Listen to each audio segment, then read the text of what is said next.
Hello, welcome to Titan Games. Valve recently put out probably one of the biggest updates yet. It includes a bunch of stuff that the community has been requesting for a while, so let's get straight into it. So probably the most anticipated thing about CSGO was the built-in ranked matchmaking and elo system. Upon release it was nothing special, but this update looks to fix that. Teammates can now queue in a party of up to 5. Once the matchmaking system finds 5 other compatible people, a game will be created and the match will begin. Leaving a competitive game whilst it is still in progress will get you an abandon. This means you have a cooldown period of 30 minutes where you aren't allowed to start any new competitive matches. It's worth mentioning here that the elo system isn't currently being taken into account, so new players could potentially get matched against complete veterans for a whitewash. A proper elo system is set to come into action over the coming weeks. 2 new maps have been added to the pool. There's a defusal map, Vertigo, and the arms race map, Monastery. Despite what all the COD fans will tell you, Vertigo is actually a remake from 1.6. I've not tested the map much myself, but I've been told it's heavily CG sided and will not be played competitively. As for Monastery, it's intended to just be a fun map for arms race mode. From what I can tell in my quick walkthrough, it looks absolutely amazing. It's great to see another snow map with a decent atmosphere. The HUD will now be displayed during demo playback. I know this will be a huge relief to a lot of content creators like myself. It's going to save a ton of time when doing projects like the top 5 plays. Now we can see crucial information such as the amount of HP a certain player has and the remaining time left in the round.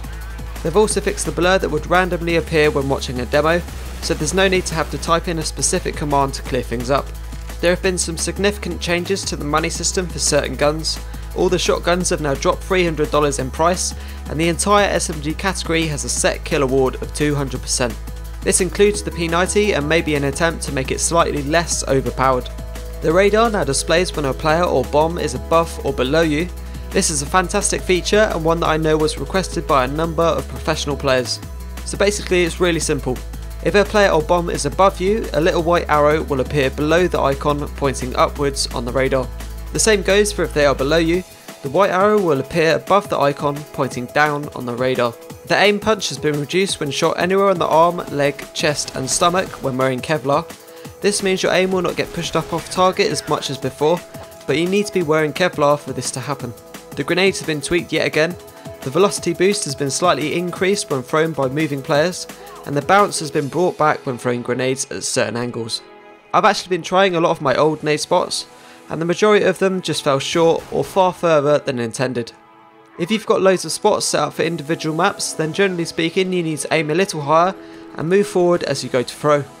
The bug where the scoreboard used to get stuck in toggle mode is now fixed. The amount of times I've died because of this bug is ridiculous, and I'm glad to see it got looked into.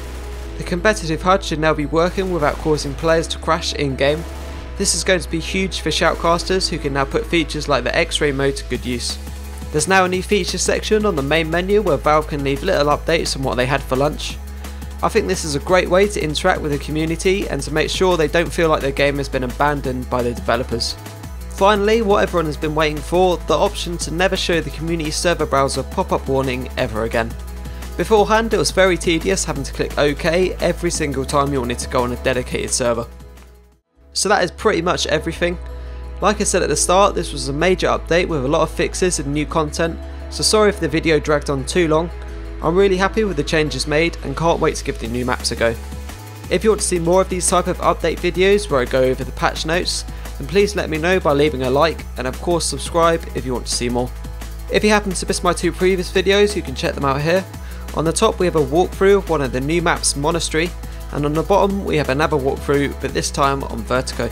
As always, thanks for watching and I'll see you next time.